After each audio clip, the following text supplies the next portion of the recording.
Bonjour Dil. Bonjour Patrick. Bienvenue à l'émission Un point c'est tout, seconde émission. Alors, autour de Roger Bacon, nous sommes ici à la collégiale Saint-Ulsmer de l'Aube. Et donc, je t'ai invité pour nous parler finalement d'un savant, d'un théologien, d'un philosophe du XIIIe siècle, Oui. mais alors assez obscur. Obscur, je ne dirais pas. Disons que c'est un mythe qui a commencé dès la Renaissance, en fait, puisque les hommes de la Renaissance y voyaient un scientifique perdu en pleine période d'obscurantisme. Et c'est un mythe qui a la dent dure, puisque jusqu'au XIXe siècle, on y voit de manière romantique, je schématise, mais un ingénieur au temps des barbares. Donc un homme qui porte haut la science, certes, mais qui nous fait voir le Moyen-Âge selon une vision peut-être un petit peu particulière, qu'on va peut-être découdre dans cette émission. Alors, tu veux en découdre avec quoi? En découdre avec les préjugés sur le Moyen-Âge. Alors il y en a beaucoup. Les raisons sont diverses d'ailleurs, puisque tout d'abord c'est une période à laquelle nous avons peu d'accès en termes de sources. La difficulté d'accès aux sources est devenue légendaire chez les médiévistes, même avec la numérisation des manuscrits.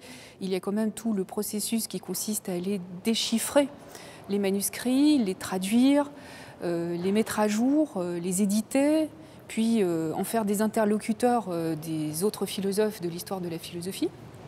Et puis il y a un préjugé terrible qui pèse sur le Moyen-Âge, qui est une vision des rapports entre raison et foi, qui vient du monde moderne en fait, qui nous vient des Lumières, et qui fait que nous voyons deux domaines opposés, la raison d'un côté avec la rationalité, la science, même le caractère raisonnable, et puis de l'autre la foi, qu'on a un petit peu tendance rapidement à ranger dans l'irrationnel. Et on rentre comme ça dans le Moyen-Âge avec des lunettes de la modernité. Et puis ce n'est pas étonnant qu'on trouve Roger Bacon, ingénieur au temps des barbares. C'est un mythe qui agace prodigieusement les spécialistes. Dans un Moyen-Âge finalement théologique, et au fond, dans une période dans laquelle la foi est totalement prédominante. Oui, bien sûr. Alors la foi domine pendant tout le Moyen-Âge, c'est certain, pas que pendant le Moyen-Âge. Il ne faut pas oublier qu'il y a une théologie moderne à l'époque même où les modernes reprennent le geste de se débarrasser des lumières de la foi. Donc elle est omniprésente, elle existe encore aujourd'hui d'ailleurs. Mais la foi est présente au Moyen-Âge en ce sens qu'elle est considérée comme étant complémentaire avec la raison. Alors c'est une idée un petit peu étrange que j'ai toujours du mal à expliquer à mes étudiants qui envisagent justement la foi et la raison dans leur rapport d'opposition, de séparation, alors qu'en fait la foi, depuis saint Augustin jusqu'à la fin du Moyen-Âge, est une connaissance, c'est une cogitatio, dit saint Augustin, c'est une connaissance d'un type particulier puisqu'elle est supérieure à la raison et elle est même plus rationnelle que la raison à certains égards. Duns Scotus, un franciscain de la fin du XIIIe siècle, dira que la théologie est plus rationnelle que la philosophie ou que la métaphysique. Alors pourquoi? Parce que la foi s'intéresse, ou la théologie ici en l'occurrence, s'intéresse à l'objet divin. Et Dieu est quoi? La ratio veritatis, c'est la raison de la vérité. Donc l'objet rapproche davantage d'une raison sublimée plutôt que la raison humaine qui s'occupe de choses temporelles, qui passent, qui sont peut-être moins intéressantes aux yeux des médiévaux. Oui, c'est un discours qu'on a du mal à entendre, en tout cas actuellement, en tout cas dans le milieu universitaire. C'est une manière de penser qui reste encore difficile à appréhender et à valider. Oui, alors je me suis... Bon, tout médiéviste se pose la question. J. Jeremiah Hackett, qui est un spécialiste de Roger Bacon, dont on va fêter d'ailleurs dans un volume prochain, on va lui rendre hommage dans un volume sur Roger Bacon, considère qu'il y a là une sorte de culte de l'ignorance à notre époque, de vouloir continuer à voir le Moyen-Âge comme étant cette période théologique antirationnelle, alors que la théologie est, pour les médiévaux, ce qu'il y a de plus rationnel. Il va même jusqu'à dire que nous souffrons d'esprit magique parce que nous voyons le Moyen-Âge comme cédant à une irrationalité de la croyance.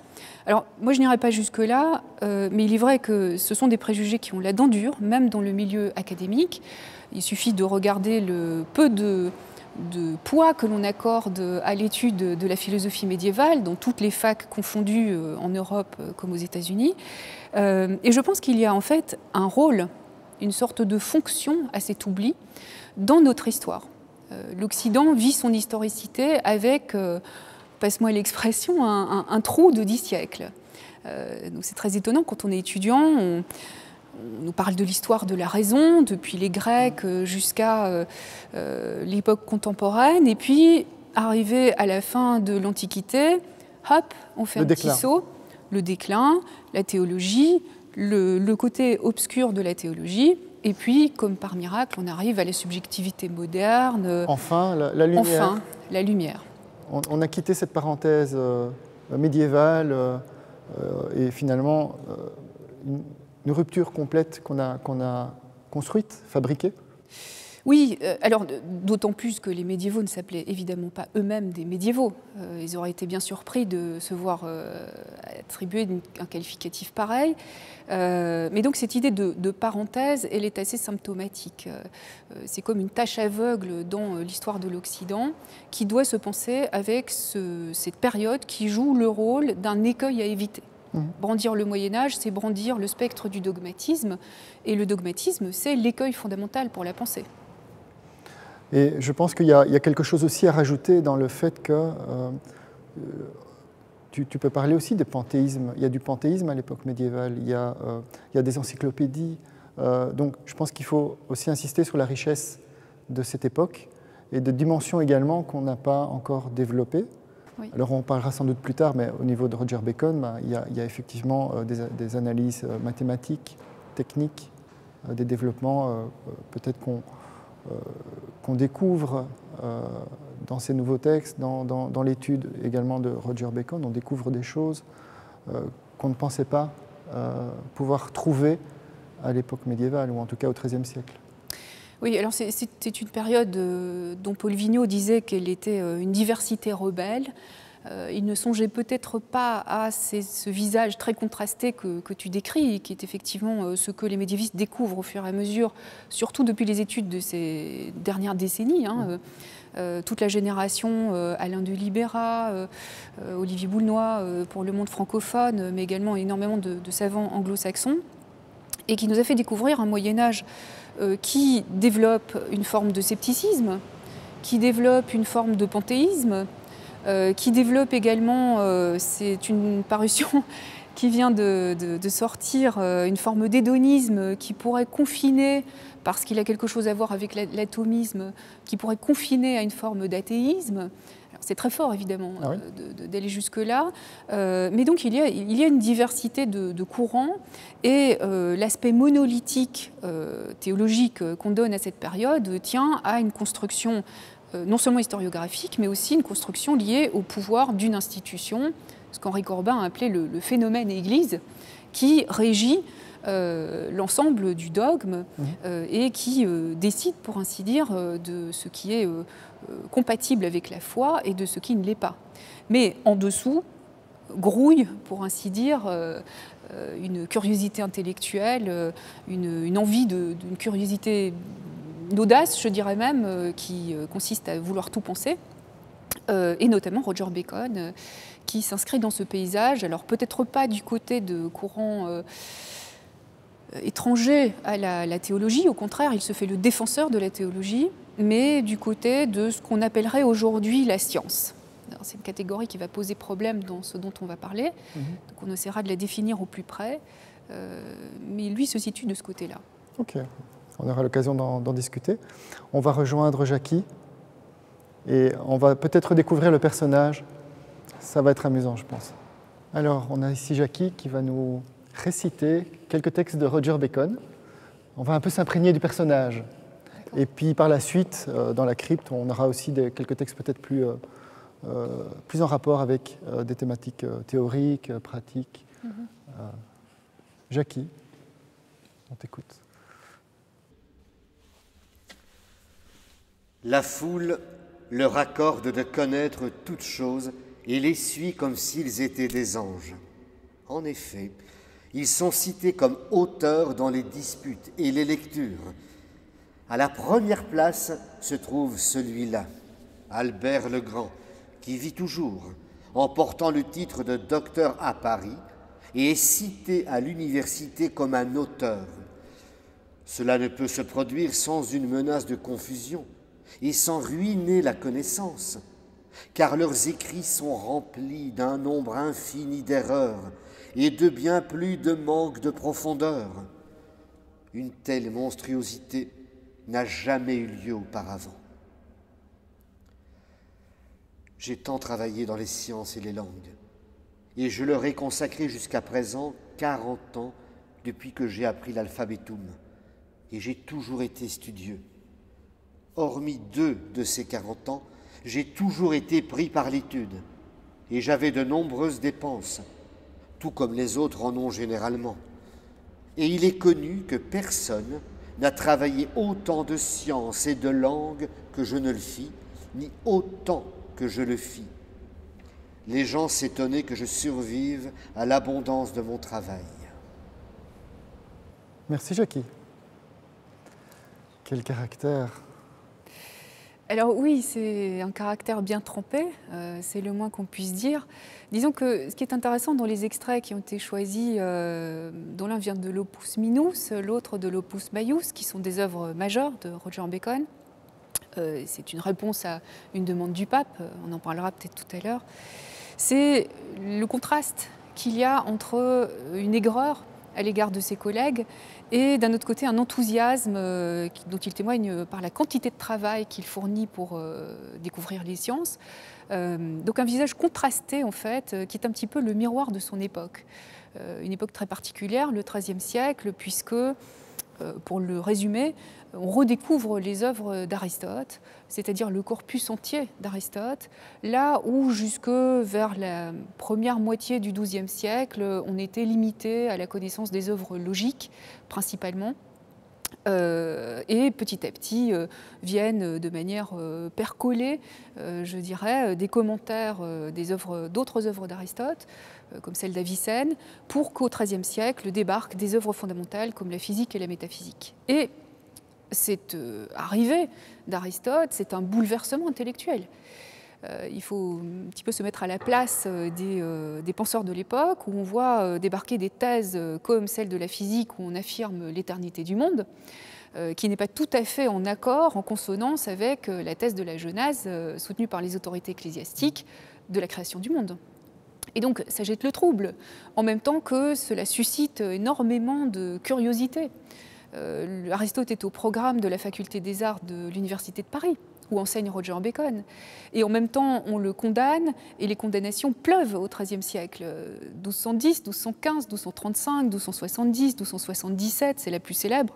Donc le siècle est scandé par des condamnations, tout en même temps qu'il est scandé par une découverte progressive, approfondie d'Aristote. Et ce trait de caractère de Roger Bacon, contrasté, qu'on vient de découvrir dans les textes, illustre au mieux le contexte dans lequel il a vécu. Et d'ailleurs, je crois savoir que Roger Bacon, tu en as déjà un peu parlé, s'est adressé au pape, le pape Clément IV, pour lui adresser en tout cas certains reproches et puis présenter son projet d'une réforme fondamentale sur le savoir en général. Tu peux m'en... Bien sûr. Oui, alors donc, il n'a pas adressé de reproches à proprement parler à Clément IV. En fait, il connaissait Clément IV avant son investiture, c'était Guy de Foulques, et ce contact et sa notoriété aidant, le pape lui a commandé en 1266, vers 1266, un état des lieux sur la formation à l'Université de Paris. Alors, si on se remet très rapidement dans le contexte, il faut savoir qu'il y avait eu des luttes intestines à la faculté de théologie entre les maîtres séculiers qui détenaient le nombre assez faible, c'est comme aujourd'hui, de chaires d'enseignement de la théologie et qui voient débarquer d'un très mauvais œil leurs adversaires, les dominicains et les franciscains qui prétendent aussi à l'enseignement. Donc il fallait pour le pape un état des lieux qui permettent de voir ce qu'il en était, puisque l'Université de Paris était le fleuron de la chrétienté. Alors Roger Bacon répond en plusieurs volumes Hein, quand on demande à un homme de cette trempe de répondre à une lettre, il répond sur des milliers de pages, et en 3 volets d'ailleurs, puisqu'il y a 3 œuvres, l'Opus Maius, l'Opus Minus et l'Opus Tertium, dans lesquelles il propose une réforme de l'enseignement, réforme de la formation, notamment à la faculté des arts. Il veut introduire de nouvelles disciplines qui n'étaient soit que peu pratiquées, soit pas pratiquées du tout. Je songe à la perspectiva, l'optique, aux mathématiques, à ce qu'il appelle la scientia experimentalis, la science expérimentale. Mais il veut aussi faire en sorte que ces disciplines contribuent à une réforme de la théologie.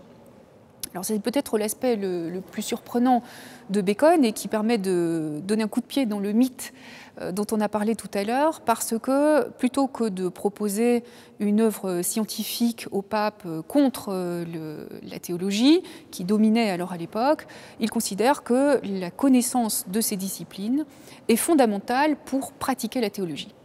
Et son acte est une sorte de signature contre le savoir universitaire théorique, uniquement spéculatif à son époque.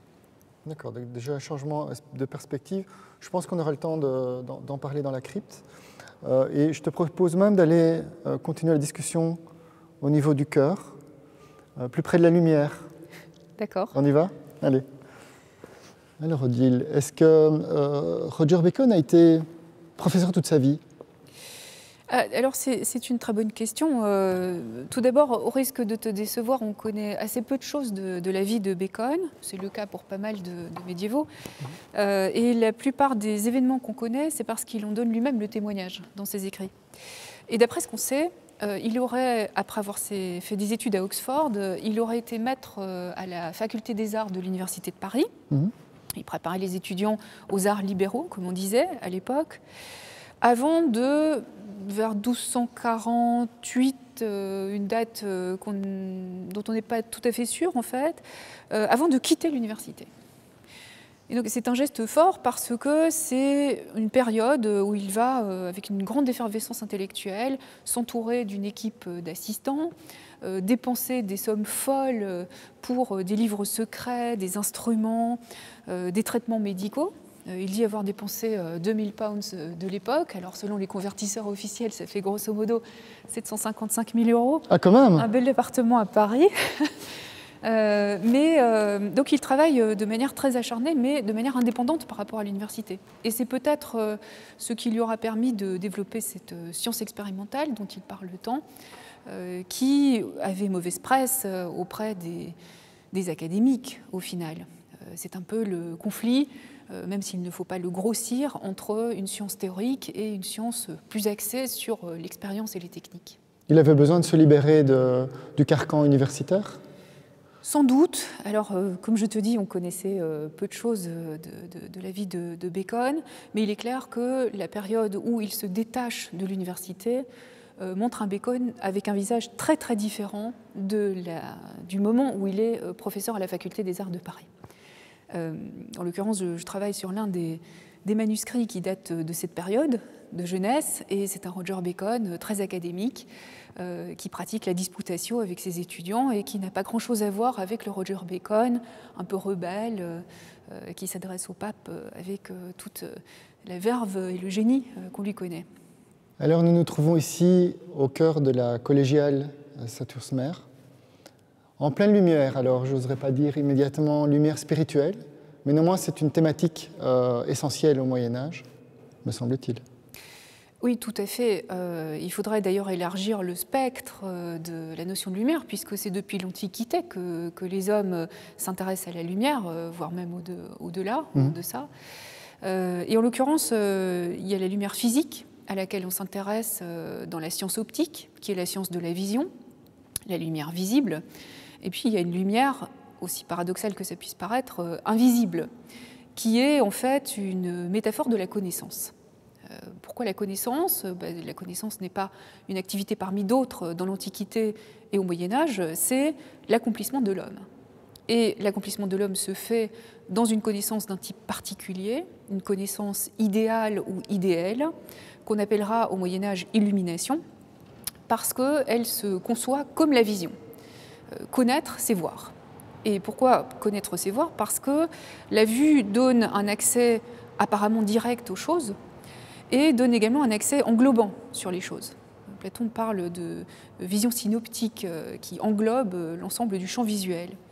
Alors, pourquoi les hommes ont mis en avant la vision plutôt que les autres sens comme l'ouïe, l'odorat, le toucher, etc. C'est une bonne question. C'est une question très difficile. Sauf la mystique, il y a très peu de textes qui parlent d'un autre sens que la vision pour parler de la connaissance. Et donc la connaissance est comparée à la vision, et elle est comparée de facto à la question de la lumière. Puisque de la même manière que pour voir avec un œil, il faut une lumière qui éclaire à la fois l'objet de la vision et l'œil, de la même manière, pour la connaissance, il faut qu'une lumière d'un autre ordre éclaire à la fois le lieu de l'intelligibilité des choses, qui est l'âme, plus précisément l'âme rationnelle, et les objets de la connaissance, c'est-à-dire les idées, chez Platon. Alors, c'est intéressant parce que cette lumière invisible, chez Platon, c'est l'idée du bien. Au Moyen-Âge, pour la plupart des théologiens chrétiens, c'est Dieu lui-même. Et cette lumière invisible donne un caractère spirituel à la lumière qui va marquer tout le Moyen-Âge et qui se trouve en consonance avec la Bible, puisque le fiat lux est vraiment, parmi toutes les métaphores bibliques, l'une des plus impressionnantes, qui conçoit la création comme étant une apparition de lumière. Il y a de nombreux philosophes à l'époque de Roger Bacon qui vont s'intéresser à ce phénomène de la lumière. Et ce qu'il y a d'intéressant à l'époque de Bacon, puisqu'on va quand même se concentrer, autrement on risque de se perdre, on va se concentrer sur l'époque de Bacon, c'est qu'au XIIIe siècle, sous l'impulsion de l'optique arabe, notamment des œuvres de Ibn al-Haytham, Al-Hassen pour les latins, qui est un savant arabe du Xe siècle, qui a écrit un ouvrage sur la perspective, qui est un champ plus large que l'optique, mais qu'on pourrait traduire par optique. Des savants du XIIIe siècle vont mêler le phénomène physique de la lumière avec ses propriétés physiques de propagation à la lumière au sens spirituel et métaphysique. Et celui qui en opère la synthèse la plus remarquable, c'est sans doute Robert Grosseteste, qui est un savant anglais qui était évêque de Lincoln, qu'on connaît très peu aujourd'hui, qui était pourtant un savant de grande renommée à l'époque de Bacon, que Bacon admirait beaucoup d'ailleurs. Robert Grosseteste qui développe une métaphysique de la lumière. Une métaphysique de la lumière où la création s'explique en termes de lumière, mais également tout le fonctionnement de l'univers. Donc c'est assez remarquable parce que l'idée de la création est traduite de la manière suivante. Dieu crée un point lumineux qui n'a pas de dimension, qui est unique et simple, mais cette adimensionnalité, cette absence de dimension est la condition pour qu'apparaissent les dimensions dans les corps.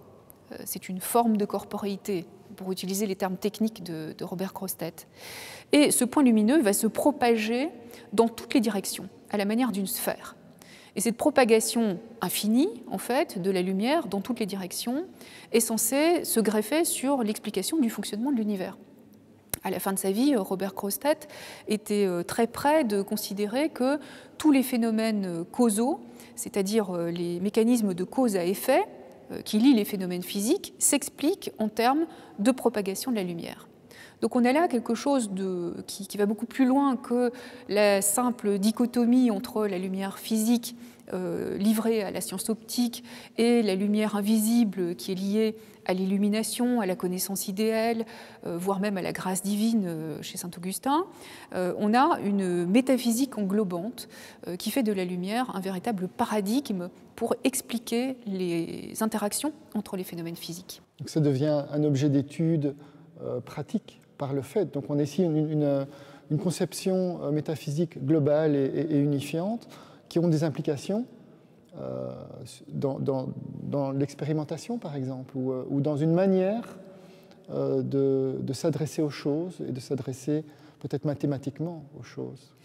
Oui, alors donc il y a deux éléments importants dans ta question. Hein. C'est la question du langage mathématique du réel et d'autre part la question de l'expérimentation. Alors ici, il faut être très très prudent dans les termes qu'on utilise, en dépit de l'homonymie qu'il y a entre des termes médiévaux, puisque Bacon parle de scientia experimentalis, science expérimentale, et la science expérimentale moderne et contemporaine, puisqu'il n'y a, pour ainsi dire, rien de commun entre les deux, étant donné que aucun savant médiéval n'a pris l'idée de testabilité de l'expérience, avec en plus l'idée d'un laboratoire, c'est-à-dire d'une mesurabilité de ce test qu'on impose à l'expérience, comme étant un moyen de connaissance. Simplement, quand Roger Bacon parle de scientia experimentalis, mais je suppose qu'on aura l'occasion de développer ce chapitre par la suite, il y a l'idée selon laquelle la connaissance par l'expérience apporte quelque chose de plus que la connaissance par le raisonnement, parce qu'elle vient conforter ce qui a été établi par les conclusions du raisonnement. Et ça, c'est une idée tout à fait intéressante qui ouvre la science, plutôt que de la fermer dans son hyper-rationalisme, qui ouvre la science à des perspectives. Et c'est la raison pour laquelle Roger Bacon va, peut-être plus que certains de ses contemporains comme Albert le Grand, ouvrir la science à des liens avec la technique, des liens avec des inventions techniques. La porte est ouverte. On n'a pas dit qu'on a franchi le pas, mais la porte est ouverte. Donc je pense qu'on va ici maintenant descendre dans la crypte et on aura le temps un peu de développer certains aspects plus techniques, plus précis de Roger Bacon.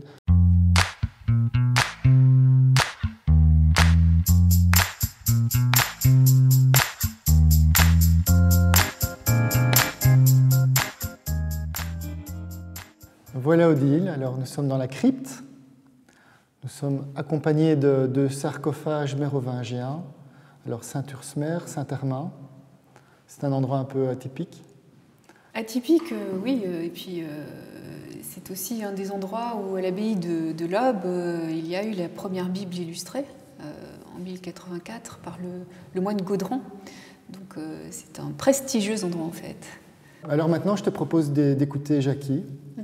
Il y a quelques extraits de Roger Bacon et on va commencer par le premier thème.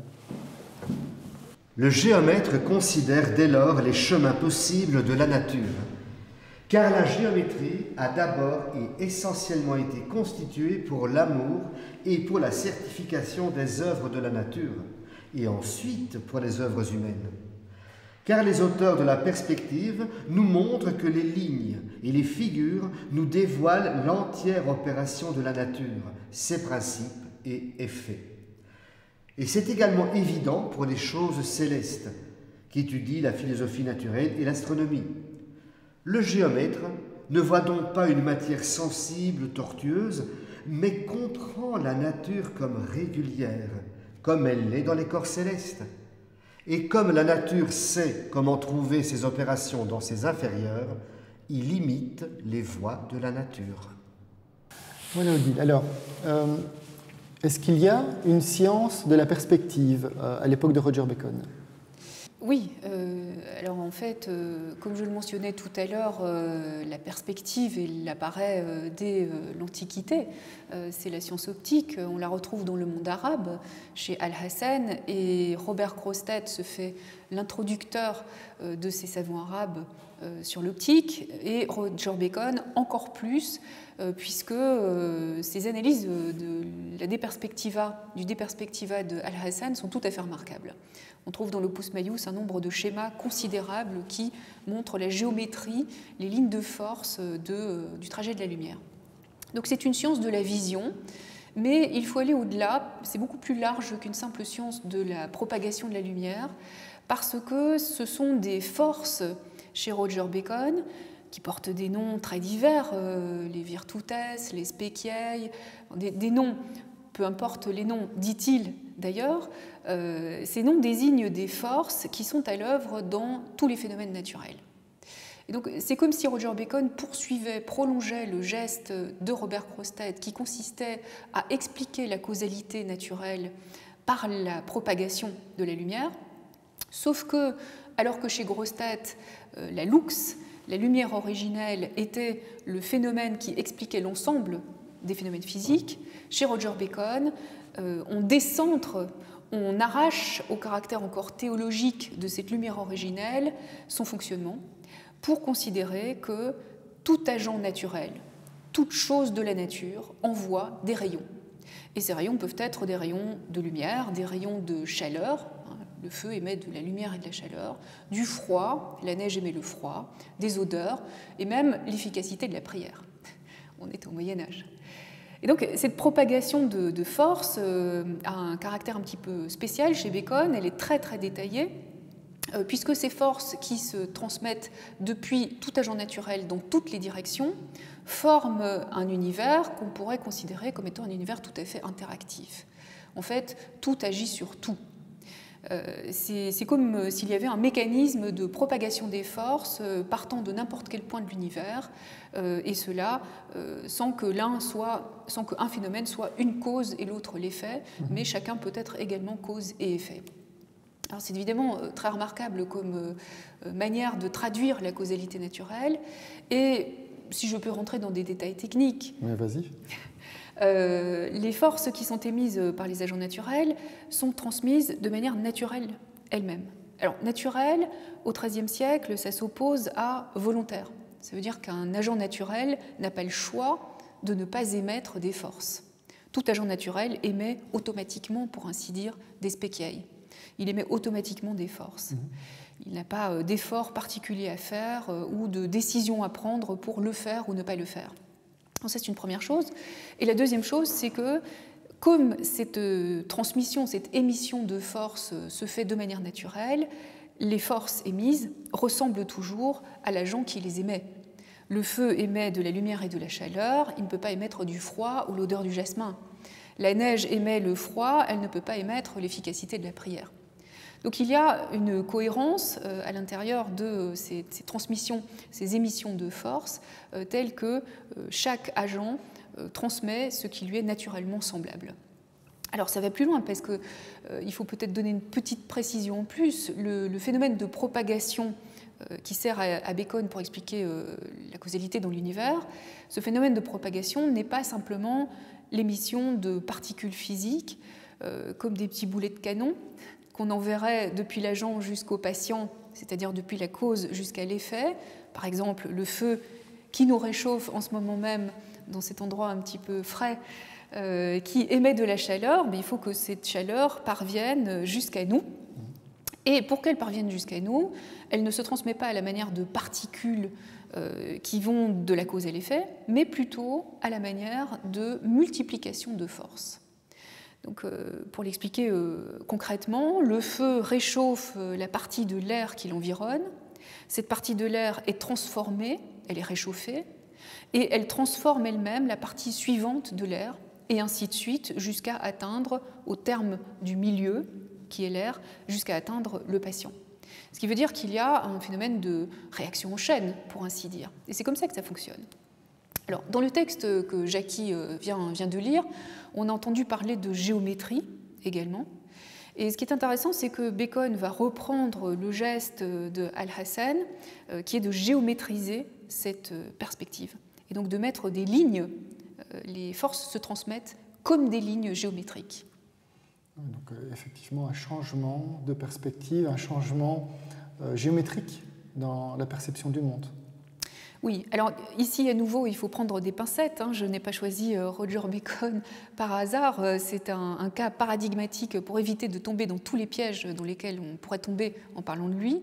On n'a pas ici un langage mathématique au sens moderne du terme, c'est aller trop vite en besogne, même s'il y a, c'est clair, une volonté chez Bacon d'appliquer la mathématique à toute chose, en l'occurrence à la perspective, en l'occurrence à la géographie, on le verra sans doute tout à l'heure, donc d'appliquer les mathématiques à l'ensemble des sciences. Précisément, il y a un autre extrait que Jackie va nous conter maintenant. Après la nécessité des langues, je pose les mathématiques en deuxième place comme science nécessaire pour connaître ces choses qui doivent être connues. Elle n'est pas connue par nous par nature, mais cependant, parmi toutes les sciences que nous connaissons par la découverte et l'enseignement, elle est proche de la connaissance naturelle, car sa théorisation est plus facile que dans toutes les autres sciences, puisque les enfants comprennent immédiatement ces sciences, comme on le voit et comme Aristote le dit dans son livre 7 de l'Éthique, alors qu'il n'en va pas de même pour la philosophie naturelle, la métaphysique et les autres sciences. De plus, Le profane comprend facilement comment figurer et dénombrer, comment chanter et utiliser les instruments de musique et comment danser en faisant des gestes appropriés au chant et au son des instruments. Or, toutes ces œuvres sont mathématiques. C'est pourquoi elle doit être une science facile et presque innée ou proche de la connaissance innée. Et sur ce point, il suit qu'elle est la première des sciences sans laquelle les autres ne peuvent être connues. Et donc tu parlais de géométrisation de la perspective tout à l'heure. Peut-être qu'on peut articuler ça avec la question des mathématiques? Oui, bien sûr, puisque la géométrie, c'est les mathématiques, bien entendu. Alors, dans la géométrisation de la perspective, en fait, Bacon va utiliser la géométrie pour traduire les mouvements de force qu'il vient d'expliquer dans sa perspective. Et cette traduction se fait sous la forme de lignes dont il estime, c'est là qu'on voit que c'est de la mathématique et ce n'est pas vraiment de la mathématique, dont il estime que ces lignes doivent être droites. Pourquoi? La rectitude est sans doute quelque chose de l'ordre moral, esthétique, mais en tout cas pas un principe mathématique. Il n'y a aucune raison à ce que mathématiquement une ligne droite soit supérieure en action, en efficacité à une autre forme de ligne. Mais c'est ce que reprend Bacon comme un principe métaphysique pour expliquer que les lignes qui transmettent les forces sont des lignes droites. Donc tout transmet des forces de manière droite, de manière rectiligne. Sauf que ça ne se passe évidemment pas de manière aussi simple et qu'il y a des obstacles partout dans la réception de ces forces, obstacles qui sont la densité du milieu, l'éloignement par rapport à l'agent qui émet ces forces à l'origine. Donc tous obstacles qui font que les lignes peuvent être déviées, brisées, réfractées. Ce sont les fameuses lois de la réflexion et de la réfraction que Bacon reprend à Al-Hassen et qu'il illustre avec des schémas géométriques. Je te propose aussi d'écouter un autre extrait pour rebondir. Puisque cette science expérimentale est totalement méconnue dans le rang des étudiants à l'université, je serais dès lors incapable de convaincre les gens de son utilité, à moins que je ne divulgue en même temps son excellence et sa signification propre.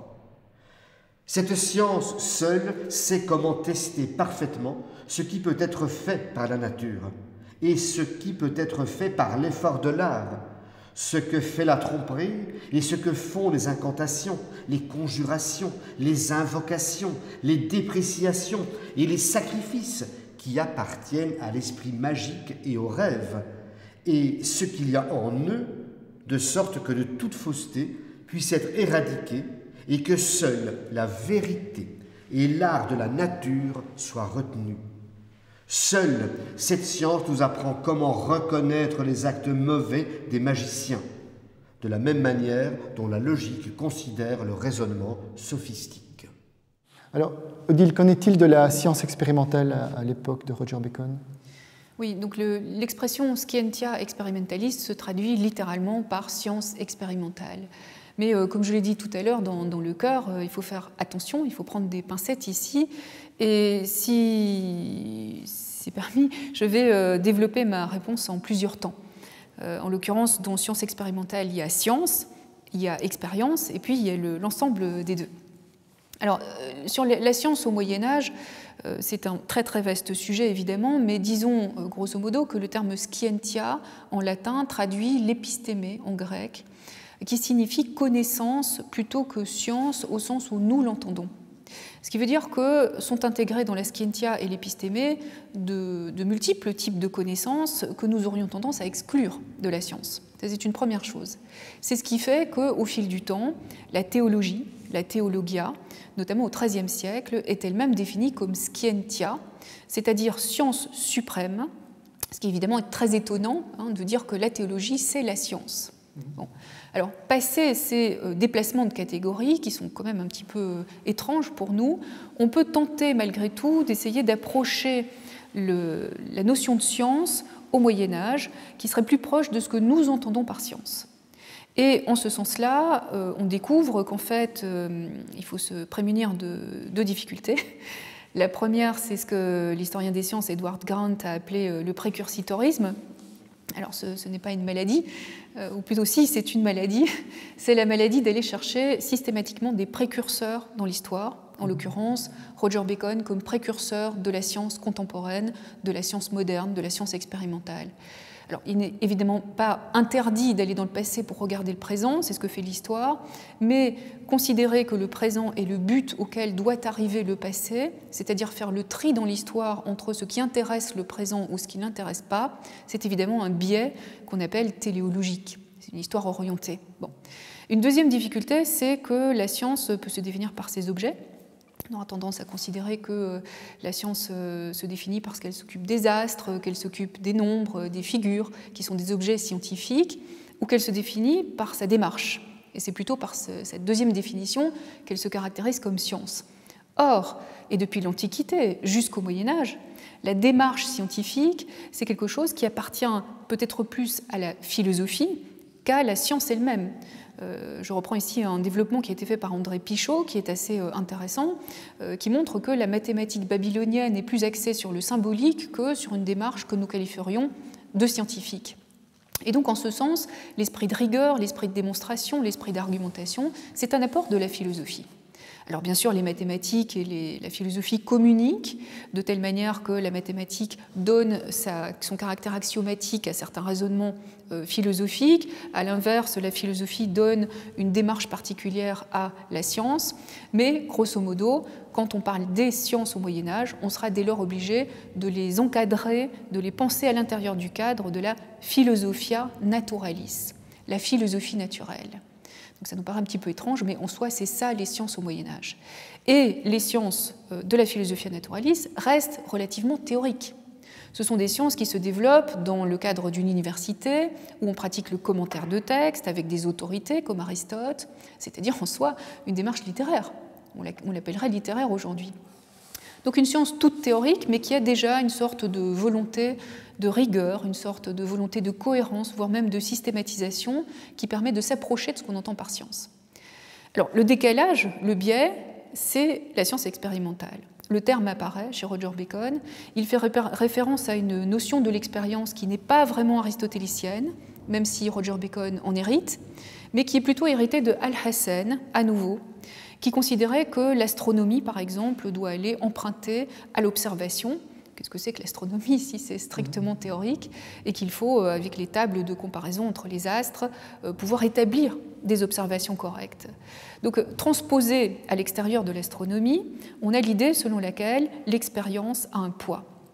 Et c'est ce que propose Roger Bacon. Son idée, c'est qu'il y a deux formes de connaissance. La connaissance théorique, par raisonnement, qui est tout à fait valable, bien entendu, mais dont les conclusions ne suffisent pas pour établir leur propre certitude. Et de l'autre côté, la connaissance par expérience, qui apporte une certitude à ces conclusions. Alors, on ne peut pas dire expérimentation, c'est là où on est décalé par rapport à l'idée moderne d'expérimentation, parce que l'expérience dont il est question ressort plutôt de l'évidence subjective. Il m'est évident à moi que si je connais la notion de feu théorique, je peux avoir une série de démonstrations sur ce qu'est le feu et avoir des démonstrations correctes, mais tant que je n'ai pas cuit un aliment ou que je n'ai pas mis moi-même ma main dans le feu, je ne sais pas exactement si cela est certain. Donc l'expérience vient jouer le rôle de preuve, de confirmation de la théorie, et en ce sens, il y a quelque chose de nouveau par rapport à ce tout à la théorie que l'on trouvait dans les universités médiévales. Alors, la science expérimentale de Bacon, elle est assez complexe parce qu'elle se fonde sur l'expérience, elle ouvre la conception de la science qui, par rapport à la conception dominante à son époque, celle d'Albert le Grand par exemple, était plutôt l'idée d'une science fermée, au sens d'une science qui veut tout expliquer, une sorte d'hyper-rationalisme en quelque sorte, qui englobe ses propres zones d'ombre à l'intérieur de moyens explicatifs, tandis que Roger Bacon ouvre l'explication scientifique. Et il l'ouvre notamment à l'expérience. C'est la question de la technique qui intervient même ici, alors qu'il n'y a pas de lien évident, au contraire, entre la science et la technique au Moyen-Âge. Donc en fait, il manque le dispositif encore, ce dispositif que la science newtonienne, par exemple, va apporter. Oui, il manque le dispositif, il manque également l'idée selon laquelle la science expérimentale peut donner elle-même des certitudes. Et tu vois, je suis tombé dans le panneau parce que je dis « il manque ». Ça veut dire que je n'ai pas encore respecté la spécificité encore même de l'époque, puisque tu essayes de retracer finalement le côté événementiel de Roger Bacon sans présumer de ce futur qu'on connaît déjà, évidemment. Oui, bien sûr, mais c'est très difficile de faire autrement. Le précursitorisme, c'est une sorte de réflexe. On peut même dire que Roger Bacon lui-même en souffrait, en quelque sorte, puisqu'il se tourne vers le passé quand il évoque les fameuses inventions techniques dont il fait part dans une lettre que Léonard de Vinci aurait eue sous la main, une lettre sur les secrets de la nature et la nullité de la magie. Il considère que ces inventions techniques, en fait, ont déjà été réalisées dans le passé. Donc c'est comme s'il y avait eu des précurseurs à ces inventions techniques que lui ne fait que reprendre. Voilà. Ça fait penser aussi à Léonard de Vinci qui a une quantité de mécanique, de plans assez impressionnants. Pour la plupart, ne fonctionnent pas. Oui, alors c'est une question très intéressante parce que justement, et c'est important de le préciser, les fameuses inventions que l'on attribue à Roger Bacon, ça appartient au mythe. On considère qu'il a inventé la lunette, voire même le télescope. Bon, tout ça est complètement faux. Les inventions de Bacon dont il fait part dans cette fameuse lettre sont plutôt des projections scientifiques qui ouvrent les possibilités par rapport à l'expérience et à la technique, plutôt que des prototypes de choses à réaliser dans le concret. Mais le pas franchi par Roger Bacon est vraiment très intéressant parce que nous vivons à l'époque de la technoscience, donc il nous semble tout à fait normal que, quand on parle de science, on parle de technique, alors que ces deux domaines, au XIIIe siècle, étaient complètement séparés. Le domaine de la scientia, c'est la théorie, le domaine de l'ars, de la technique, c'est la pratique. Et ces deux domaines ne communiquent que de manière très rare, au travers du personnage de Roger Bacon, au travers d'une histoire de la technique qui est faite aujourd'hui par des historiens des sciences, mais les ponts sont assez rares entre les deux domaines. Donc Roger Bacon ouvre les ponts entre ces deux domaines, et par ailleurs, et c'est ça qui est vraiment intéressant, c'est qu'en ouvrant cela, il essaie de séparer la science expérimentale de la magie. La technique qui est censée imiter la nature dépasse ici la nature. Le cas de la machine volante est absolument remarquable.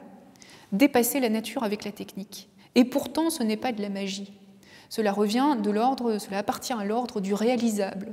Cela appartient à l'ordre de ce qui est dans les possibilités de la science. C'est quand même intéressant. On est loin des clichés, en tout cas. Ça fait du bien de retracer un peu l'événement aussi d'un Roger Bacon qui vient avec ses acquis d'homme médiéval et qui opère un changement de perspective, un changement de point de vue, mais toujours ancré dans cet univers, avec cette logique interne que tu arrives à retracer convenablement, parce qu'on vient toujours avec nos catégories qu'on transpose à une autre époque, et souvent avec des erreurs catastrophiques en tout cas, pour bien saisir l'événement qui arrive avec Roger Bacon. Je te propose d'écouter encore un dernier extrait.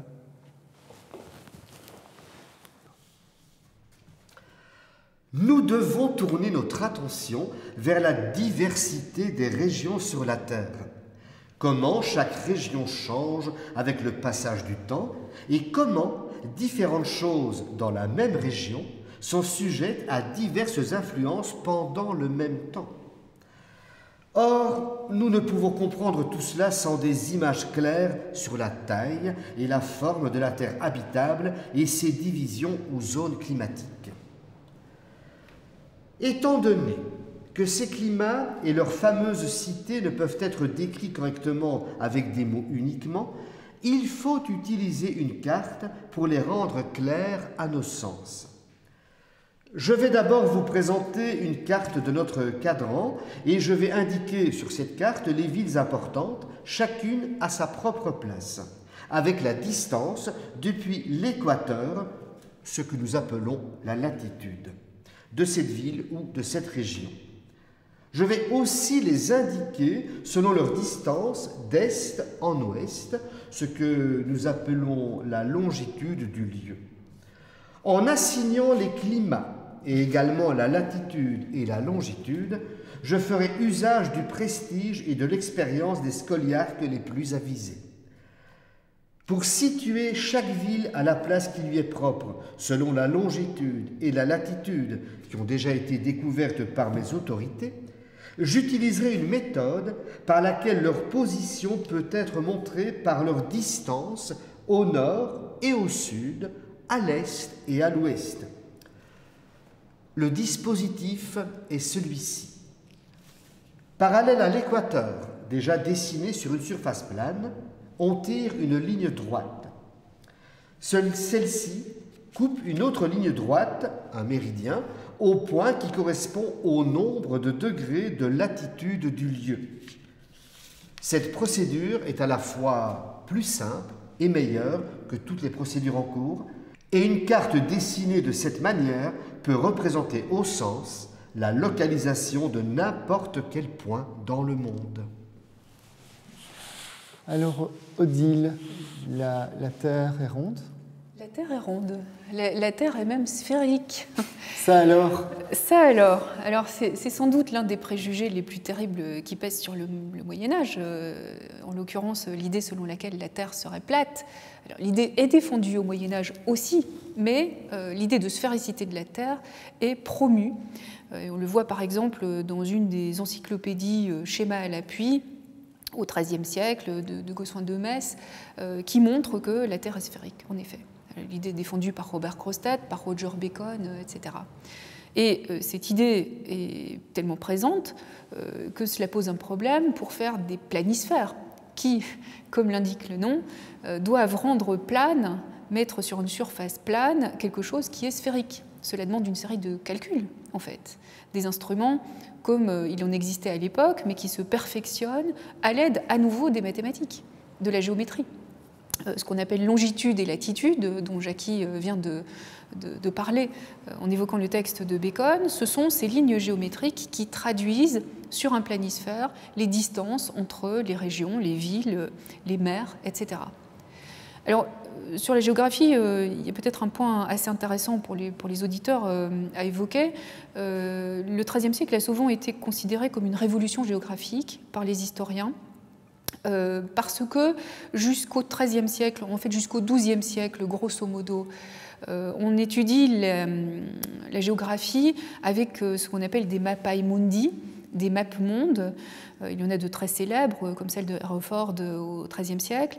Et ces maps mondes relèvent plus de l'ordre de la carte mentale, si on veut prendre une image contemporaine, ou plutôt du théâtre de la mémoire, si on veut prendre une image plus proche de la Renaissance et du Moyen-Âge, qui est en fait une sorte de carte narrative. On voit sur les cartes les noms des villes, des monts mythiques, qui font partie en fait de récits, de narrations qui relèvent d'une caste érudite. Et donc voyager se compte non pas en distance mesurée sur une surface qu'on appelle la carte, mais se compte, comme c'est le cas encore chez Marco Polo, sous la forme de journées de voyage. Une distance temporelle au final qui ne se reflète absolument pas dans les mappae mundi. Et au XIIIe siècle apparaît, et ça c'est intéressant pour l'histoire des techniques, en ce qu'elles apportent des éléments de savoir au savoir théorique, se développe en parallèle une seconde filière géographique qui sont les cartes nautiques. Puisque pour voyager en mer, il faut quand même être assez précis, que les instruments deviennent de plus en plus précis au XIIIe siècle. On a des boussoles aimantées, on a des compas maritimes qui permettent de mesurer avec plus de précision la navigation.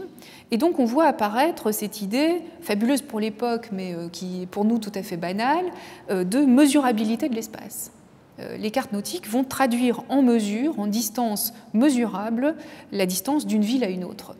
Et c'est ce qu'on a entendu dans l'extrait tout à l'heure, c'est cette idée selon laquelle on peut tracer des lignes géométriques pour exprimer les distances entre les villes ou les régions. Odile, je te remercie. Je te remercie pour cet exposé. Alors c'est toujours trop court, on en est bien conscient. Et puis de toute façon, on relayera des repères bibliographiques à la fin de l'émission pour ceux qui désirent s'informer et lire tes articles, lire tes livres. Voilà. Merci à vous, merci d'avoir écouté cette émission. Et merci à toi Patrick, vraiment de tout cœur. Et à très bientôt pour la prochaine émission.